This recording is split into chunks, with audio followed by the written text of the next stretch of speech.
The Discraft Zone. Ever since its release in 2008, it's been considered one of, if not the greatest, overstable approach disc ever released. And it's so beloved that just about every company out there has tried to make their own zone. But no company has ever really captured the magic that is the Discraft Zone. But I think there is one disc out there that rivals the Zone very well. And I'm sorry, Robbie, but it's not the Pig. Now, don't get me wrong, the Pig is a solid mold. It actually came out around the same time that the Zone did, but the Pig is labeled as a mid-range, and we're kind of talking about overstable approach discs, so.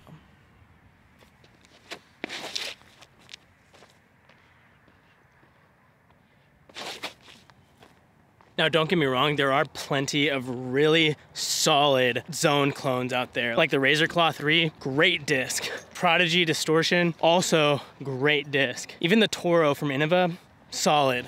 But they're all like exactly what I said. They're all clones. None of them are like super original. Yeah, they kind of made it their own flavor and made it their own in a sort of way. But at the end of the day, they're trying to be Zones. That was awful. Terrible release from my hand.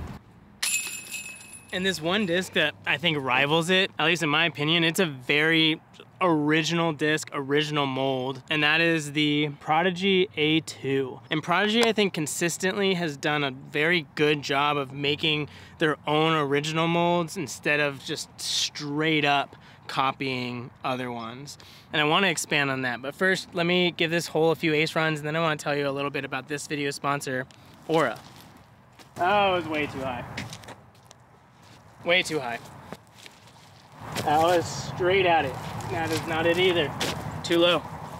It's probably one of the worst things about the end of the year holiday season is all the scams and fraud and people trying to steal your information. People are trying to steal your bank account information or even stealing like your social security number or just identity. Well, Aura is there to keep you safe online. They monitor your credit and bank accounts to make sure there's no fraud happening there. They have identity theft insurance. They'll even find everyone that like has your information and opt out of their services and tell them to lose it, to get rid of it. And you'd be surprised at how many people might have your information. And Aura takes all of that security and puts it into one service for you. It's simple. You don't have to worry about having like 5, 6, 7 different services protecting you. It's all in one app so you can live stress-free about your information online as my light goes out. And if you want to check out Aura for yourself, you can get a free 2-week trial at the link in the description or at aura.com/Apollo. The QR code is on screen. And you can see just how many people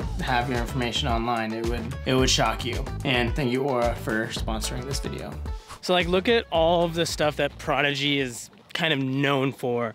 A lot of it is not clones of another disc. Like if you take any other company, like the staples in their lineup are pretty much like the original staples that Innova first came out with, like T-Birds, Firebirds, the Buzz or Zone from Discraft, or Destroyer. Innova kind of had that like unfair advantage of being the first to really just innovate all the new molds, so everyone's kind of copying them. But Prodigy hasn't really done that. They haven't really leaned on those like copies of staples of Innova or Discraft. All of their staples are really just original molds. Well, at least as original as you can be in this day and age of disc golf, because there's hardly anything original. Like they're known for like the PA3, which is probably one of the most unique and original putters on the market, with its like blocky rim, puddle top, and the beads. Like it's not really a copy of like the KC AVR or the Challenger, or which is the Challenger is a copy of the KC AVR if you didn't know.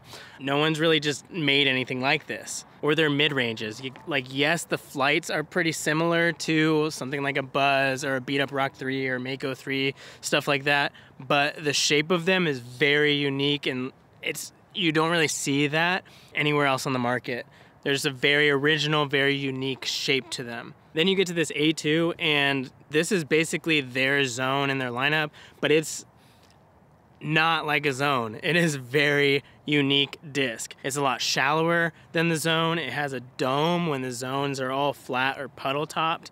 The Zone has a very rounded edge to it, and this A2, like if you look at the edge of this thing, the edge of this is super sharp. I'm not talking about the flashing. Like Prodigy's gotten a lot better with the flashing, all right? Just Not talking about that. It's like the edge itself is just a lot sharper than the Zone. And because of that, it rivals it in a way that it makes something new on the market that I don't think we've ever had a whole lot of, because it's a lot faster than a Zone, and because of that, it goes a lot farther than a Zone. You can really rip on this, and it's almost as fast as like a mid-range or something. It goes very far for how beefy it is, because this is a lot more overstable than the Zone. Like, take the Zone, for example. I love how overstable it is on like shorter approaches. It's kind of like a more touchy, overstable approach disc, if you want to call it that, because on short distances it acts very overstable and it fights the winds really well, and the lack of glide gives it just a lot of integrity in the wind. But you take this on the tee and you rip on it, like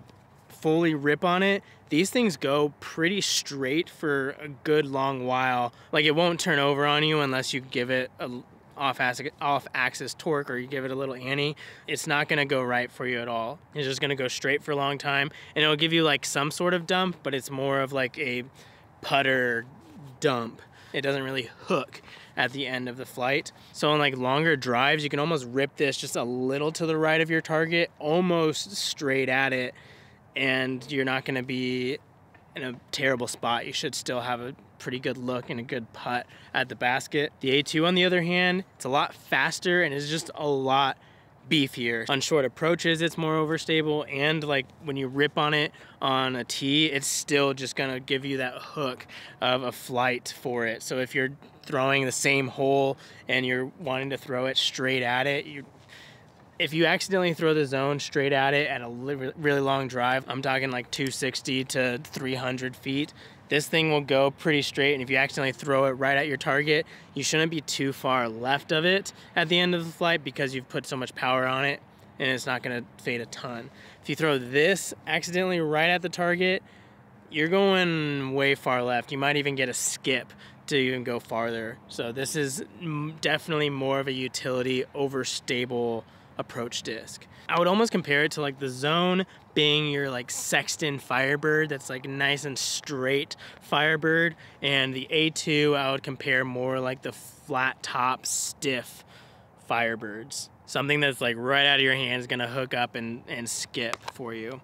There's really just two different ways you can approach this kind of competition. I'm talking about like something as great as the Zone.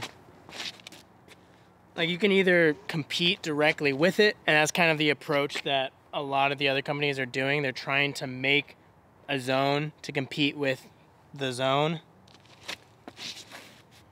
Or you can do what Prodigy is doing and kind of like make your own thing.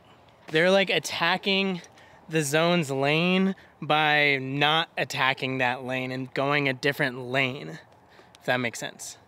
Like, the A2 is so different that you can really bag both the Zone and the A2 and not really have a ton of overlap there. Like, that would not be weird to have a Zone and an A2 in the bag. They are that different, which you can't really say about any of the other companies' Zone competitors. Because of that, I think Prodigy has really rivaled the Zone in terms of its greatness. They've created a whole new slot in your bag, and they are leading that slot, in my opinion, which I honestly think is probably the best approach you can take to something like this, because I don't ever see the original of really any of those great molds losing to a copy of it. The only way I see those like staple originals losing is if the game kind of evolves past it or to something different. Kind of like The Rock, maybe? I don't know, is that kind of a hot topic? As the game kind of evolved and moved on from The Rock, or Rock 3? I don't know, maybe that's another video, which if I make that, I'll post it here.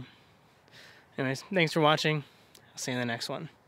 Zarabi, I'm not gonna lie, I do think the Pig fits into this conversation as well, because it pretty much does what the A2 does. It's like competes with the Zone but doesn't compete with the Zone. But to be completely honest and frank with you, I completely forgot about it until I was out here. And I was like, oh, probably gonna get comments, or people like Robbie, or Robbie himself, be like, what about the Pig? Fits in that same conversation. And I'm like, Well, it does. I just completely forgot about it, and I don't have it with me, so. That's a mid-range anyways.